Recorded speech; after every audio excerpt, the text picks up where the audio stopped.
Okay, peoples. So, making a video today, and right now, this music is going to drive me insane. Because while I was trying to set up all the recording stuff, this is all I was hearing. But that is okay, and I think I can actually just click off. And there we go. It's paused. But you can hear me. And so I will tell you all about today. Today is a very special day to a lot of people. It is Pride Month this month, for those of you that didn't know, Gay Pride Month, stuff like that. And today is Questioning Day. And it just so happens that Questioning Day was put on the 2-year anniversary of the day that gay marriage was legalized in the United States. So for those that do not live in the United States, sorry that you have to listen to this whole thing, but also for you international people, Harry Potter's 20th anniversary is today also, so that's a thing. And I'm using RetroArch, I don't know how that's pronounced, BSNES Mercury Accuracy Edition, because if you do not read the title before you click on a video or look at the thing and you just clicked onto this video for some reason, and you don't know by now, I am playing Kaizo Mario World again. So, for those that don't remember, I couldn't get past the first obstacle in the first video, and it was a bit annoying. Just a little bit. But, you know, gotta get over things that happened back about a year ago. I just kicked the keyboard. I hope nothing bad happened, but it's pretty good. After the video, I ended up going insane, of course, but I also went and decided music. I also then went off and started playing Kaizo Mario games obsessively. But it's been a long time since I've done that, and I have not played a Kaizo Mario game in forever. But we're about to see if I still have my mojo. Probably not. I actually almost beat the first level in this edition, but I went off and played a crap ton of Kaizo Lights and almost beat a Kaizo Light game, the entire game, and I'm pretty proud of that. I beat the levels of a bunch of things. I think I even on a Kaizo hack, like actual Kaizo difficulty, beat a couple levels. And in Kaizo Light, I almost beat an entire game. But anyways, back on track. Let's see if I still am good at all at Kaizo Mario World. So, yay. In Kaizo 2, that actually kills you, and you have to do this crazy thing, and I can maybe show that later. It's all in Japanese. It says, like, the princess went, again, I can't remember. It's been a long time also since I've been good at Japanese. So I have to go to this level, which is where the Switch Palace is, because this level, I might as well show you. This level you kinda need to get the Switch Palace, for those that don't know. And so, I need to beat this infamous level, first level. Let's see if I can beat it. Of course, what everybody does, except most people don't move and die to that, whereas I just failed. I might have to work on cheats to do that. I'll do that after maybe a game over or something. A lot of death.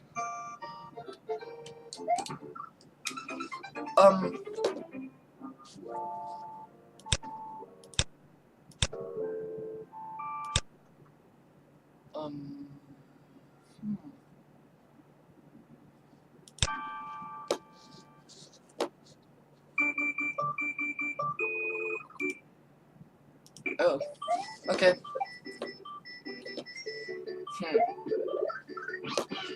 Well, you'll just have to deal with game overs for this episode, I guess. I'll maybe make a couple while I'm at it. There we go.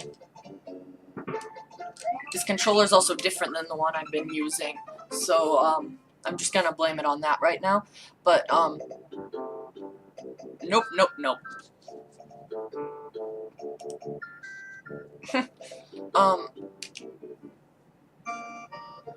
It's been I got really obsessed with them. Like, if you saw me at school, I would be like, hey, I'm playing Kaizo over here, and people would be like, oh, that kid. And I'd be like, yeah, I played Kaizo over here, look at me, I beat a level, look at how pathetic I am. That's pretty much what I did. I went around talking about how pathetic I am for beating a Kaizo level. Anytime I beat one, I'm like, I'm losing more and more of my humanity. My soul goes away anytime I beat a level, part of my soul. And dying is the medicine to make me better, so that I can lose more of my soul every time I play. And so, wrong level. If you can't tell, maybe I don't have a lot of my skill back. Maybe I'll just have to play, like, jump or something first to practice a little bit. Oh, I got it. I got it. I got it. I don't have it. So yeah, I'm okay at this. I'm not anywhere near as bad as the average human being at this who can't get past this bullet bill part. You saw that. I just hit the trigger instead. The wrong button. I hit the wrong button. There we go. The answer is never remind me.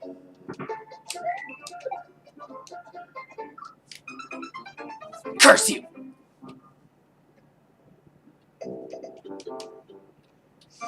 And the other answer is, I'm about to get another game over in a second, and that'll be the second for the video, and it didn't take very long, but it still took way shorter than the first video, where I failed badly, more badly than I am not right now, and I am doing this singing thing right now, because that's what I do a lot.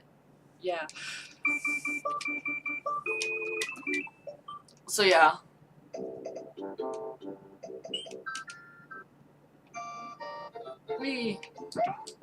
Oh yeah.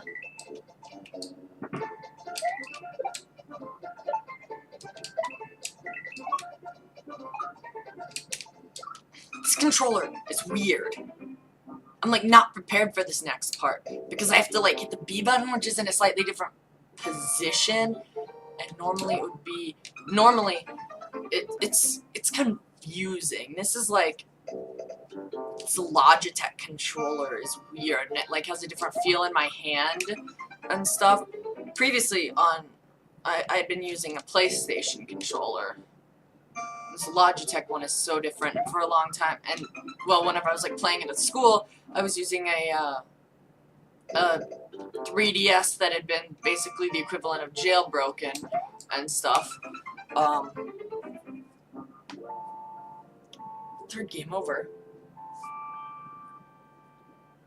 My arm hurts somehow for some reason. I have no idea why. Ugh, probably from biking. I've been biking non-stop, and it puts my hand in uncomfortable positions that I don't like, because I have to like hold it there, and yeah. And I just like bike for hours on end a lot of times. It's cool, I guess, if you're into biking at all.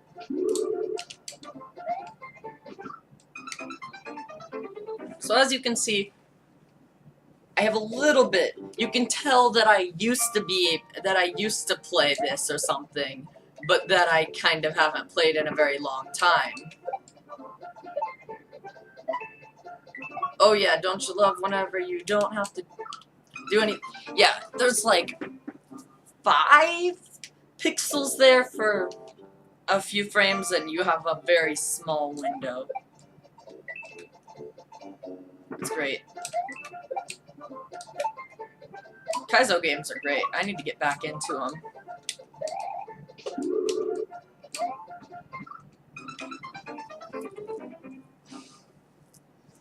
It's all about that muscle memory and skill and like... Maybe I should play Super Dram World next. Maybe I'll record an episode of Super Dram World right after this. That seems fun. Super Dram World was made for Dram, the speedrunner and stuff, because Kaizo Mario is a... If you can't tell, speedrunning this would be a huge pain. And so Super Dram World is, was made to be slightly easier. I don't find it too much easier than this, though. I find it possibly, like, I don't find it really any easier than this, but maybe the later levels are. I really have not even beaten the first level on this. I've gotten really close. The Switch Palace in this is evil, but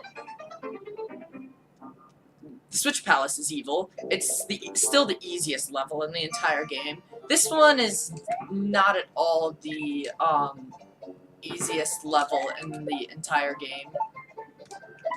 Believe it or not.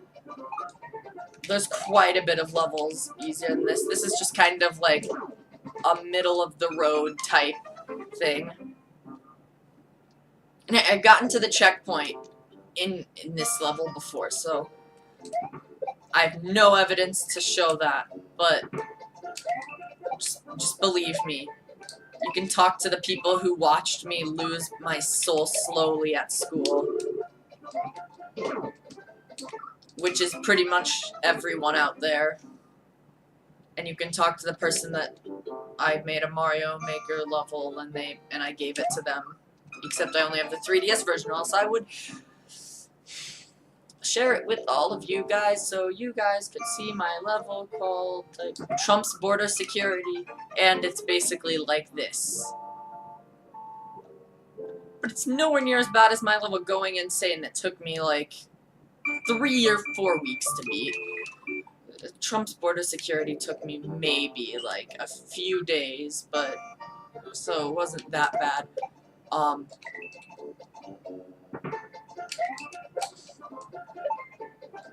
I've got a couple cape abuse levels on there. Maybe sometime I'll have to showcase it, but I don't know how because I don't have a capture card.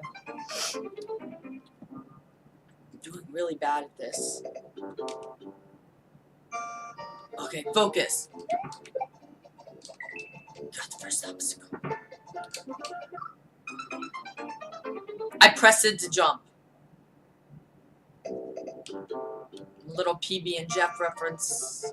I press it to jump. If they put that on a t-shirt, I would buy it. They always joke about putting I press it to jump on a t-shirt, and then they never do. They always make jokes about t-shirts and stuff. But they haven't made any t-shirts. And I'm sad because I want an I press it to jump t-shirt. And terminally bad. I want a t-shirt that says I'm terminally bad and a t-shirt that says I press it to jump. Because Jeff has terminal badness.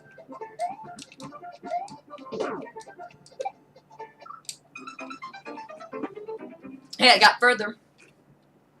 Not much further, but further.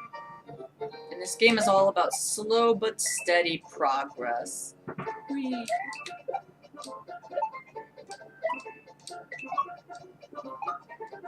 Look at that low frame rate. Don't you love whenever you... Don't you love... What is it? I can't remember what the dimensions are, and then an I. And then the device displays it as a P, but 30 FPS. But I think part of that has to do with that I'm using accuracy, which was made to where it plays perfectly, and to where it like plays like exactly like perfect timing wise, but the graphics for it don't necessarily look as good. And also that happens sometimes in Kaizo. You have to be prepared for stupid stuff like that that happens once every like 100 or so tries, because it's like one pixel, like a single pixel window screw up location, and somehow managing to hit that.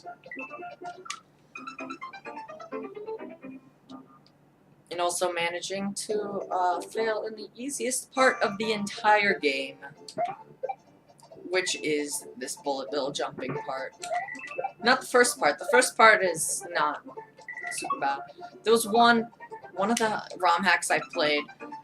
It was really, really cool, and it involved a lot of abuse in some of the earlier levels. I think that might have been Jump, which isn't technically, I don't think, Kaizo, but its later levels are considered Kaizo difficulty.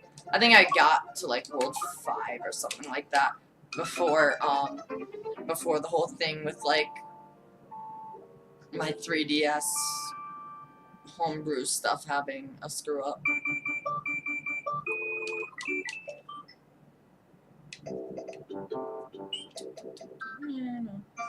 It ran at like 59.9 frames per second or something on my 3DS, so I don't know if some of the timing stuff might have ended up being slightly different. If it was, it's by such a small amount, since it's less than a frame. That would be like screwing up something like if I built a robot that worked on one of them. It would be insane if that robot failed on another, because that's crazy to think about, the idea of it being like a tenth of a frame off, sometimes less. I think sometimes it would get like 61 frames per second. It depended on what was how many no operations were being run at a time. Ah! I got further. Again. Maybe I'll beat the level this time. No.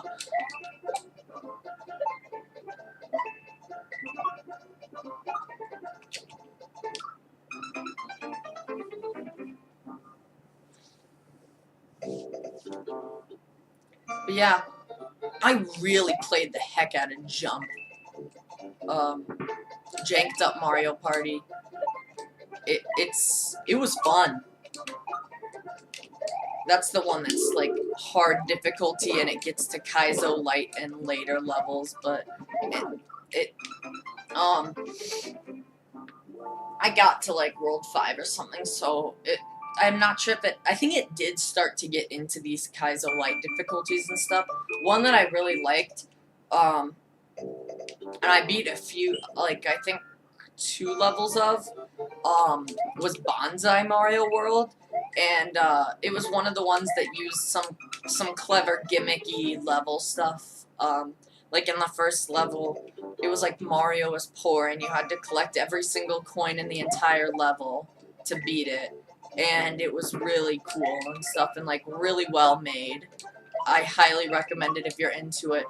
And it was hard. It was in the upper difficulty for Kaizo Light. It was around Super Dram World difficulty, I'd say. So maybe not super high in the Kaizo Light spectrum, but and Super Dram World I considered pretty high up in the spectrum for that. And one thing, a lot of people play these games and like stuff, but they do it with like save states and stuff. I never played with save states. I thought save states are cheating and stuff.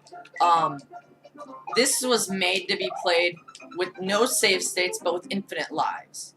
But it doesn't really matter if you're only on the first level, but it was made to be played with an infinite lives cheat. Although it's also pretty common, like stuff like the infinite lives and like save anytime you beat a level. It was made to be played with those cheats and stuff. But a lot of people started playing with save states and stuff, and I'm like, no. And people are like, oh, just use save states. That's how I beat this. And I'm like, I'm further than you are in this one. Like, people being like, oh, I couldn't beat this one. It's like, did you use save states? And they're like, yes. And I'm like, I'm further than you, and didn't, and you cheated and I didn't, and it's great. Yeah, Jump is probably one of the highest quality ones out there, just to be honest and stuff. It was made using some really clever stuff in it. But sometimes you could cheese out some of the levels and stuff, and I tried to avoid doing that unless I was like truly stuck on a level. But there was some stuff, like a couple cape-based levels, and you could always just like cheese your way out of it by like just grabbing the cape and then leaving the level and stuff like that. But I didn't do that much. That cape level was brutal, though. That's one of the hardest levels I've done. The trigonometry level was pretty easy. Yes, there was a level with trigonometry in the name. But that didn't act. It was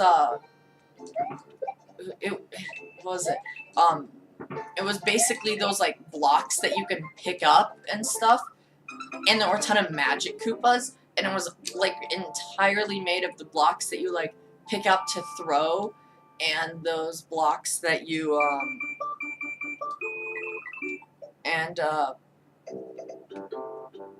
the blocks that you that like you hit them and they start spinning and stuff, and then you have to wait. So it was like, and then there was magic Koopas, like a lot of them, and it was an okay level. I thought it was okay. It was better than was it like stupid cave level or something like that, which was literally just a stupid level with a name saying it was a stupid level, and then the comment is like, this is a stupid cave, and it's like, oh, glad we're on the same page. But there were some levels like Euphoric Mushroom Backyard. It had really good names, by the way, for all the levels. So it had like Euphoric Mushroom Backyard that was a good level. That was one of my favorites. I really liked the which you unlock that with the cape level. The cape level I really liked. I can't remember the name of that. The first few levels were pretty good in Jump. Just realized I'm talking about this one ROM hack while playing like another one and stuff, and just casually talking about it and just ignoring the fact that I'm basically doing everything from muscle memory and not paying attention at all to the game. That describes what I do in life very well. That's you can see life goals. Life goals, that's all I have to say.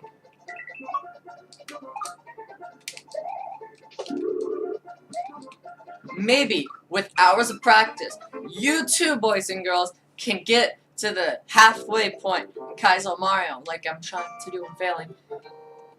I want to say that I'll end the video whenever I get there, but I don't know if I'll be able to get there in time. To actually, like, in a reasonable amount of time.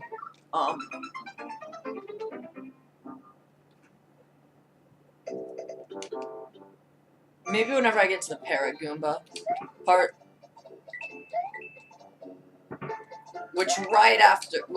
Whether I beat that or not. Okay, so you have the jump around the bullet bill thing. Then you have the bullet bills. I'm trying to do this all from memory, and I haven't played this in like half a year, so I may be wrong about something.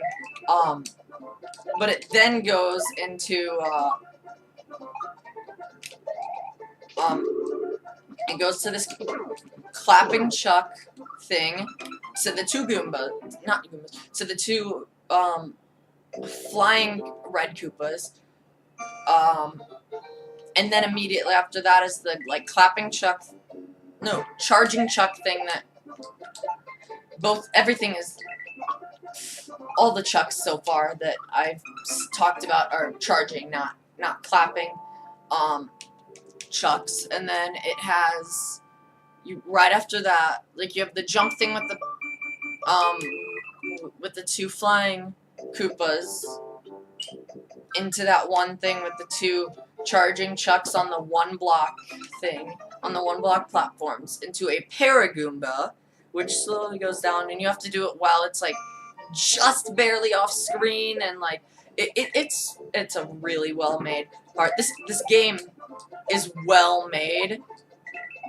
The only thing that you could say is not well made about it is its difficulty is a bit unreasonable, but that's the entire intent of it, was for it to be a joke on a friend and stuff, to post on the Japanese equivalent of YouTube, which is not as popular as YouTube, but the Japanese equivalent, I guess, called, I'm not gonna say the translation for the name, because it's not appropriate, but,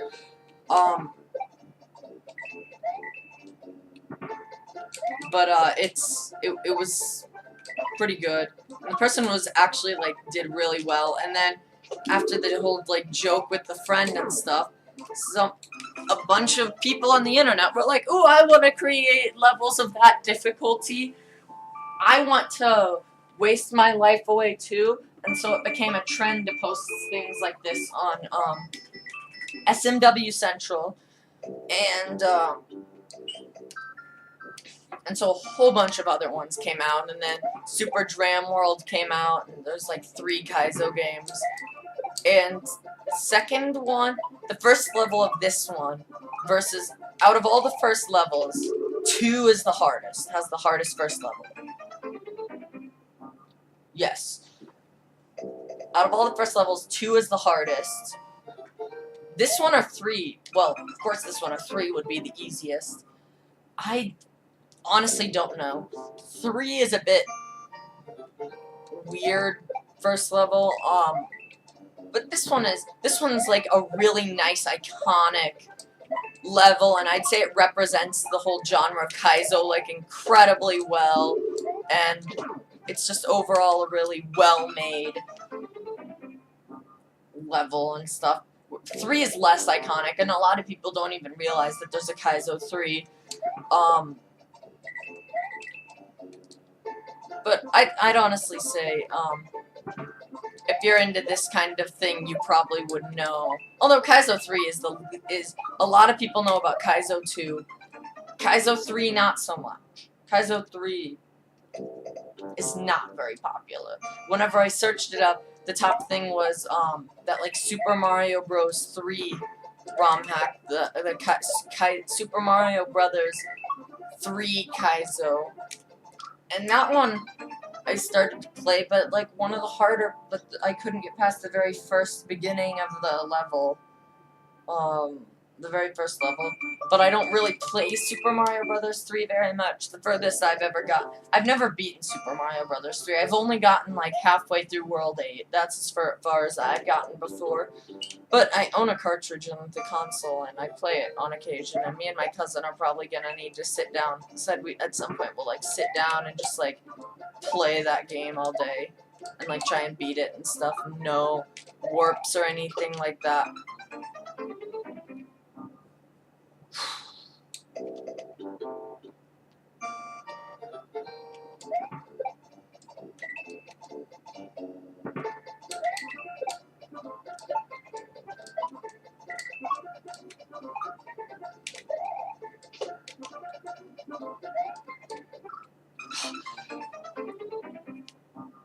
My old strat that I used to use was slightly different than what I've been doing.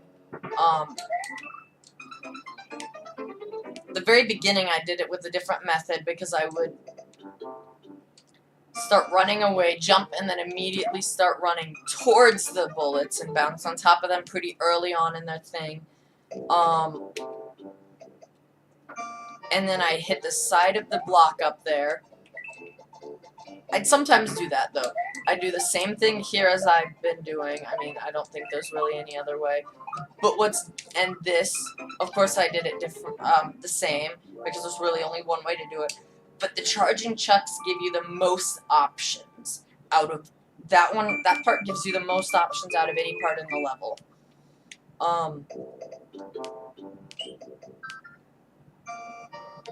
So yeah.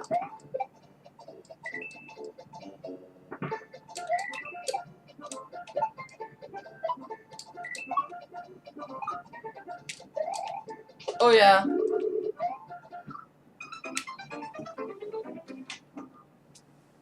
Yeah, my old strategy, my old strategy was to the point that I think to do some of the jumps that I did and everything, I had to be like so consistent and do something on the exact same frame every single time, the part with the chucks, just because of how that ended up working out the way that I did it. You had to do it just perfectly. You had to the way that you had to hit that part of the level, everything from the time that you see the those little spikies to the time that I finish the part with the chucks. Basically, so many things needed to line up to the point that and I think there was maybe some frame perfectness and like being able to do it perfectly like that. Definitely some have to jump at this exact pixel at this exact time. So yeah, I guess frame perfect, pixel perfect, crazy stuff because I ended up getting that good at it. So where has my life draining skill gone?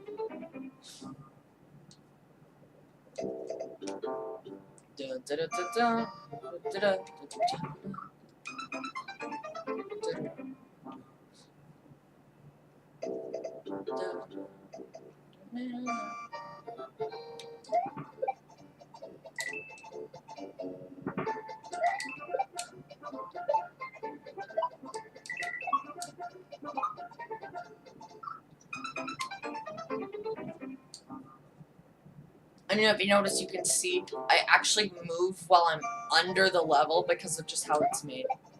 I just thought that was kind of interesting.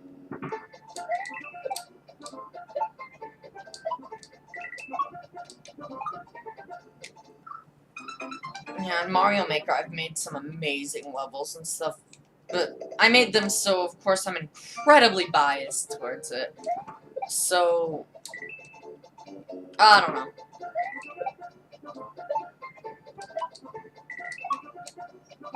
Randoms. I saw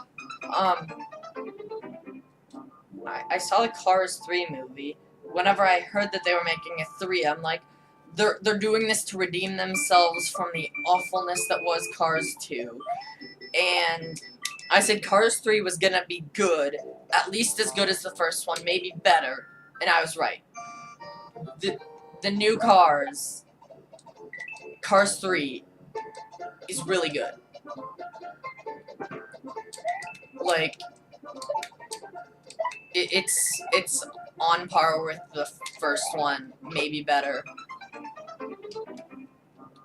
I'm leaning towards maybe ever so slightly better. But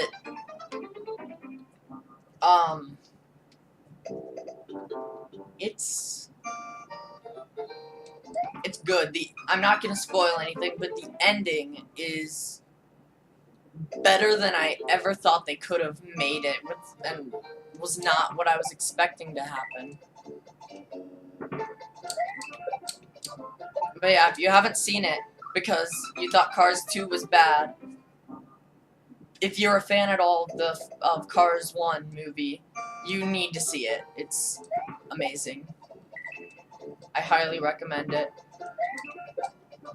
And there's like I've been watching, it was one of the recent movies, but something I'm pretty sure that the John Cena meme is gonna be revived this year, because John Cena is a voice actor in a movie. And I predict the reviving of the John Cena meme. Like R.I.P.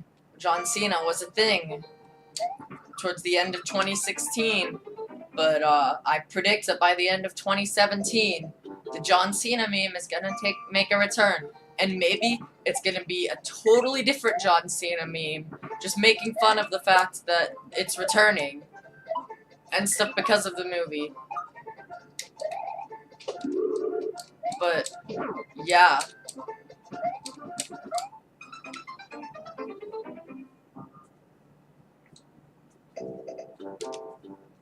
It's totally gonna happen. I've no doubt about it. The moment I saw that John Cena was gonna be the voice actor for a movie, I just went, John Cena meme is gonna become huge again this year. iFunny is just gonna be all John Cena memes. Okay, that's an exaggeration. iFunny is not that. It's gonna be more of Vine. Is Vine just not popular, or did it actually shut down? I don't know. And that right there is an example of how hitboxes and pixels do not match up, especially in vintage games and stuff like SNES games. But I absolutely love the Super Nintendo. I'm such a strange person. I like collect old video games, but some of my favorite video games and video game consoles are the ones that I don't own. Like one of my favorite video game consoles of all time is the Super Nintendo. And I own a Nintendo, a 64, I bought a GameCube because at one point I really got into competitive Super Smash Bros. Melee and stuff. And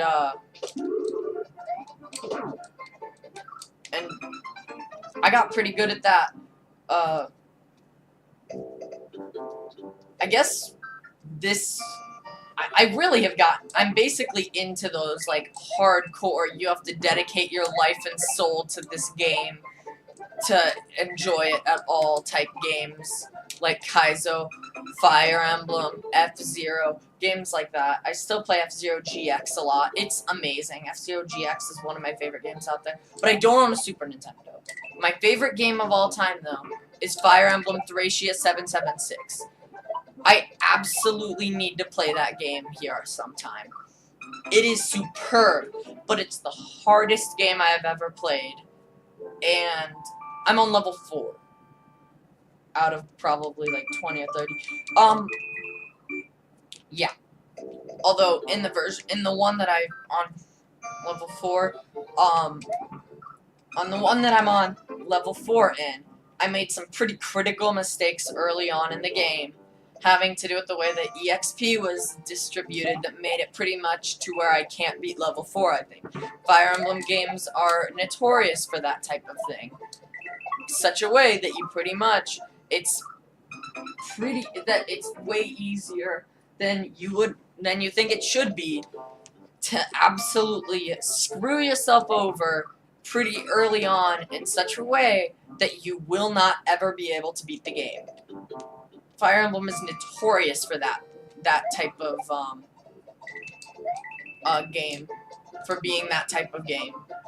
That you can screw yourself up early on and you basically have to start it all over, and it's not easy to beat those chapters in it. And the early games, and Thracia 776 is the hardest Fire Emblem game possibly, has no difficulty modes. It's either you play it or you don't play it.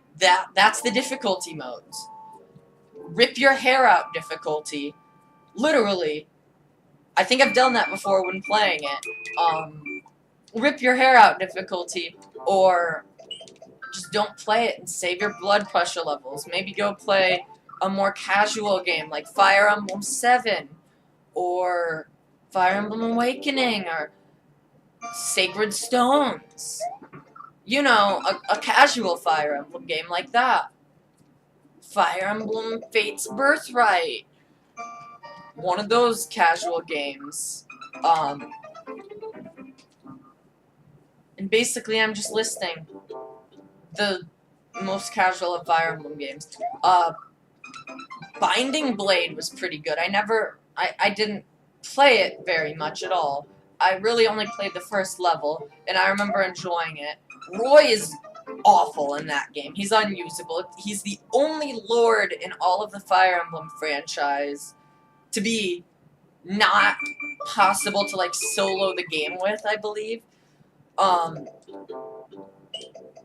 Ike, though, is probably the strongest in the entire, in all of Fire Emblem, the strongest character in all of Fire Emblem. He can solo the entire game, and I had to be very careful in, whenever I was playing the game to not accidentally, abuse Ike so much that he has all the experience points and turn the game into a solo, but I very easily could. He's in my game at level 20, and he got to level 20 before, like, most of the characters got to level 10, which level 20 is the highest you can get before, a point, and and I'm actually at level 17, is it 17 or 16? It might be 16. Part 4, which is, I've heard, where he gets the promotion. Because I looked it up, because I was very concerned that Ike leveled up that quickly, and apparently it's a very popular concern because Ike is just that strong. At the very beginning, he just kind of needs a little bit of help, and then, to get through the first levels, he's one of those characters that starts off kind of weak, but grows pretty strong. And he's just ever so slightly behind in the early levels. It's like, if he just had one more level, he'd be able to level everybody type thing. And then, after a few levels of that, and it only takes until, like, level 4 before you realize that you're only using Ike and nobody else. And that Ike is your MVP, and that if you're gonna play, the next game on Radiant Dawn and not just Path of Radiance, which is probably I'd say it's one of the best Fire Emblem games out there. It costed me a whole, like, $100 though to buy, and was it worth it? Yes. I haven't even beaten it. I feel bad about spending $100 whenever I haven't beaten it. But it's great. But where I was going with that is Leif, or Leaf, I don't know how the heck it's pronounced. It's actually, technically, if we're going by traditional Japanese pronunciation and the characters and stuff, it's Rifu, but, I think it might be Leaf, is how it's supposed to be pronounced, because, I mean, if we're going by Link, his name in the Japanese version is spelled as Rinku, but it's pronounced Link. Because Japanese games can use English in them. If an English game uses Japanese, anybody who plays it is accused of being a weeaboo wannabe person. A weeaboo wannabe kawaii or something. I don't know.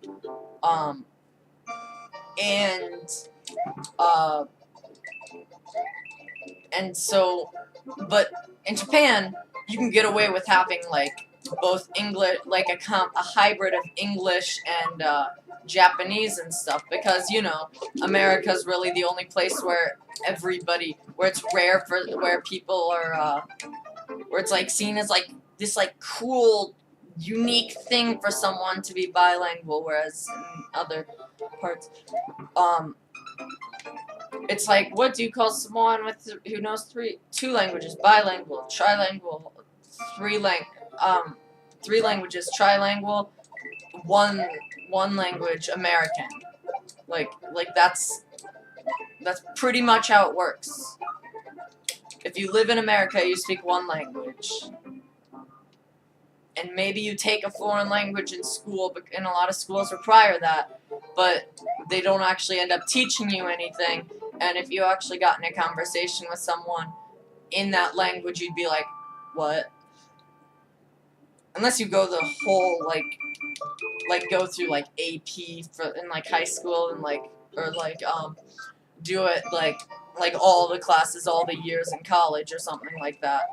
And most of the time, that's never gonna end up being necessary in the United States. At, like, a couple colleges, they require you to have it, like, to maybe have 2 years in high school. Some of them, they require you to have at least a semester in a foreign language, like some colleges and stuff, and it's all around just, like, yeah.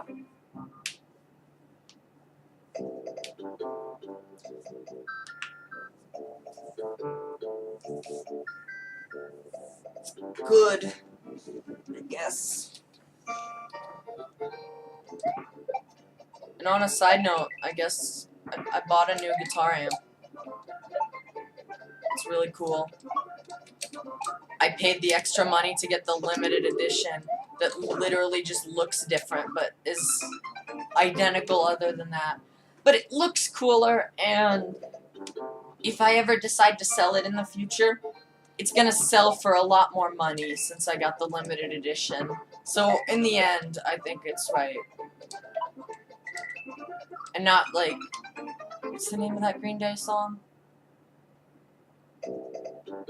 I can't remember. Green Day's great. And I'm still fangirling over the fact that I got to write my name on the same wall as Billy Joe Armstrong. Yeah. I such a strange that I mean, who can blame me that I fangirl over that? But yeah, I've also heard that I've also seen that Starbound is like way better now, and I might have to go back to that. I don't know. Right now, I'm just like chilling on the couch playing a game, talking about random stuff to people, and the fact that really only like one person is gonna see this YouTube video, and probably maybe like, and by that I mean like a bunch of people are gonna click on it and be like, nah, I'm not gonna watch this whole time and stuff, and only like 2 people, and I'm pretty sure I know exactly who's gonna do it, are gonna actually watch all the way through the whole video, and I guess I'll check the statistics after that and see if that happens. So, because I get to see how many people watched all the way through the video. Yeah, you don't think that I noticed that you clicked off already, but I did. I noticed that you clicked off. A bunch of people. Because my videos usually get like 30 views, and then like I check the view statistics and it's like crap.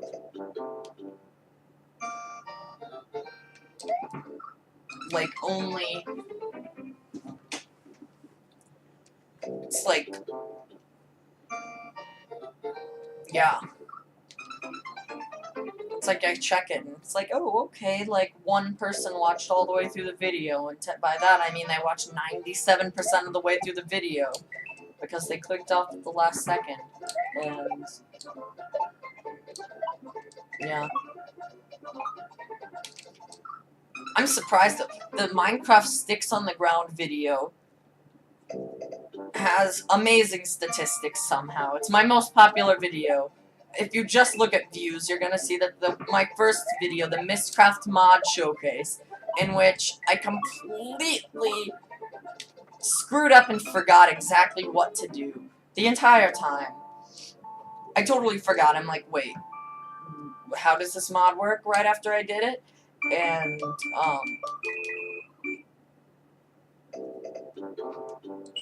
have no idea. And it had such a high amount of views for me, but it didn't actually, like, get much watch time, whereas the Sticks on the Ground video, a big part of that has to do with how short it is. People are willing to sit through that whole video and stuff. Like, its average view time is, like, somewhere in, like, the 60s or 70s, and that is 60s or 70%. And that is amazing that there's people out there that actually watched all the way through that video. Because I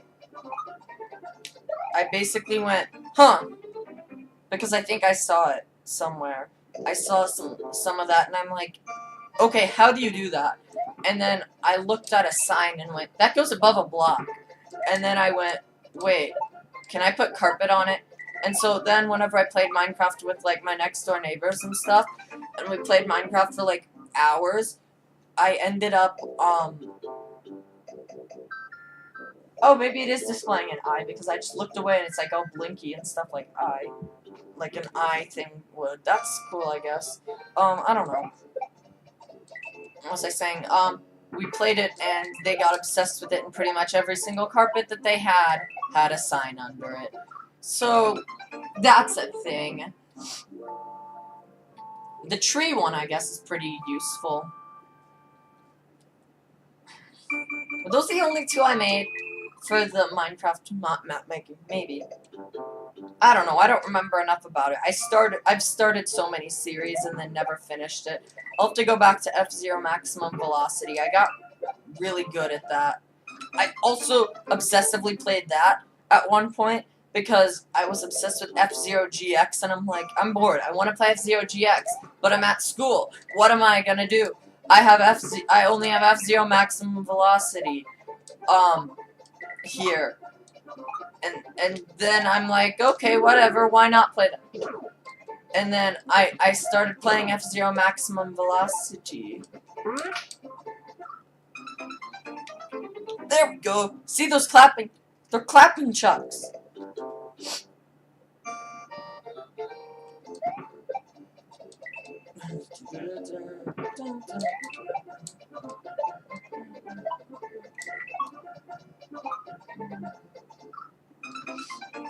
I think since I got to there, I'm probably gonna stop after this game over. So sorry if you wanted to see more, but I don't know.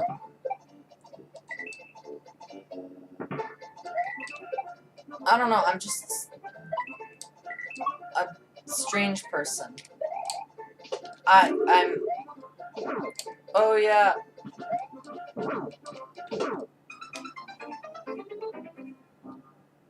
Okay, last run.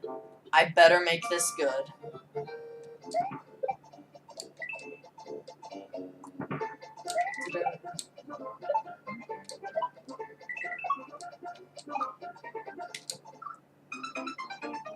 So,